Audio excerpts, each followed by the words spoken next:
So with these 9 success factors in mind, let's take a look at how the clinical microsystem might be represented in the context of providing care to a particular patient.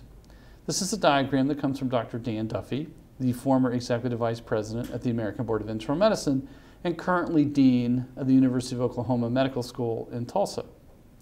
As you can see, the thing that we're most familiar with as physicians and care providers starts in that middle row there, where you have a patient who comes to the healthcare clinic, hospital, or some other setting, hopefully can get access to practice, undergoes a diagnostic workup, and then has a treatment plan generated, and hopefully the healthcare system provides the self-care support to activate the patient to meet their needs. This is something we're all very familiar with as clinicians.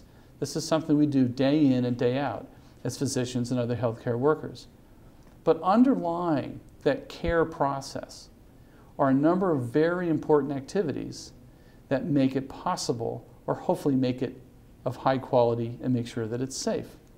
If you look at the top, as we mentioned earlier, one of the success factors is measurement and improvement processes. This is a critical aspect. And one of the competencies now recognized as needed by all physicians is practice-based learning and improvement. Down below, we see a number of important systems activities that are essential to supporting that care process highlighted above. First is, again, teamwork and care management. Teams have to work well and be interdependent, as we noted earlier on the success characteristics. You need good clinical information management that helps to integrate all of the patient's care and make sure the care is coordinated and safe. And then finally, we know this care process of seeing patients generates all kinds of tests, consults, referrals, and other therapies that have to be well coordinated. And it's only through linking it with clinical information management systems and good teamwork can we ensure that that information gets back to both to the care team and to the patient to ensure their needs are being met. And so an effective clinical microsystem integrates all of these activities seamlessly and effectively. So with this kind of framework in mind about the important elements of clinical microsystem, let's take a look at another diagram that again comes from Eugene Nelson and Paula Talden and colleagues at Dartmouth. This comes from a textbook called Quality by Design, and I would strongly recommend it to all of you. But I want to walk you through this because I think this provides a very nice illustration of all the different microsystems that a trainee is likely to encounter, particularly in the field of internal medicine as an example. If you'll notice up top, we have a patient with a particular need. And in this case, that patient might have a cardiovascular problem. As you can see, the first microsystem that they encounter would be the emergency department. There, they need to be evaluated quickly. They may need to go to the catheterization lab if it turns out that they're having acute myocardial infarction. From there, assuming things go well within the cath lab, they are transferred to the critical care unit. And then finally, if they recover successfully from that acute myocardial infarction, they might be transferred onto a ward to finish their recovery. You'll notice here that there are 4 distinct microsystems, among others, that come into play in the care of this particular patient with a heart problem. You'll notice that the diagram highlights that each of those microsystems is responsible for delivering a high level of quality as part of the care received in that microsystem. We also have trainees in each of these microsystems. In the emergency department, you will have residents that need to evaluate the patient quickly and activate the other clinical care team from the cardiology service to get the patient up to the cath lab quickly.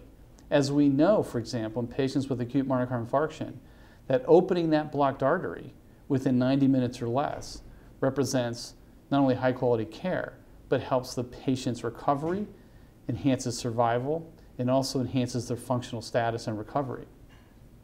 Once they have received the interventional care in the catheterization lab, they're transferred to the CCU, where once again in a training institution, they'll encounter both residents and fellows. Those residents and fellows are often responsible for managing the day-to-day care of that patient.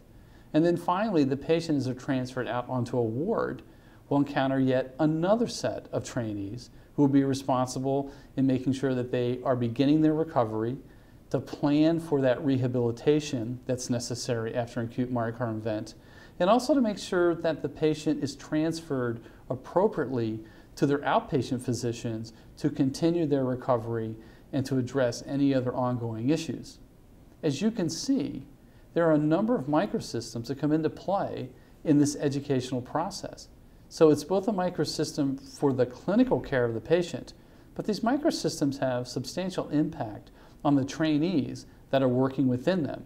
How they relate across these microsystems also is directly correlated with how they relate with each other. And so they have to learn to handle these transitions or handoffs very effectively. That's a systems issue. And so these microsystems are very deeply embedded in the educational process. They're not distinct. I just want to highlight one other thing about this diagram. You will notice that it is an inverted pyramid, which is a little bit counter to our usual way of thinking about organizations.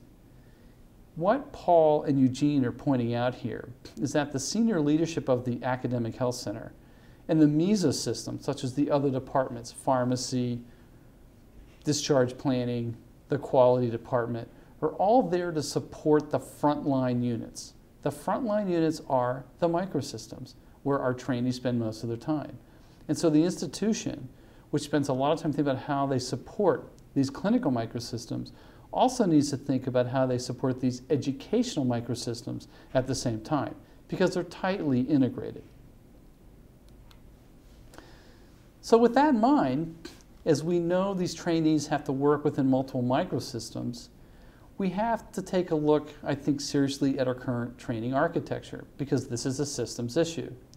You'll notice that within medical school, and particularly within a particular residency program, in this case, I'm giving you an internal medicine example, trainees go through multiple rotations designed to help them acquire the knowledge, skills, and attitudes they need to enter unsupervised practice.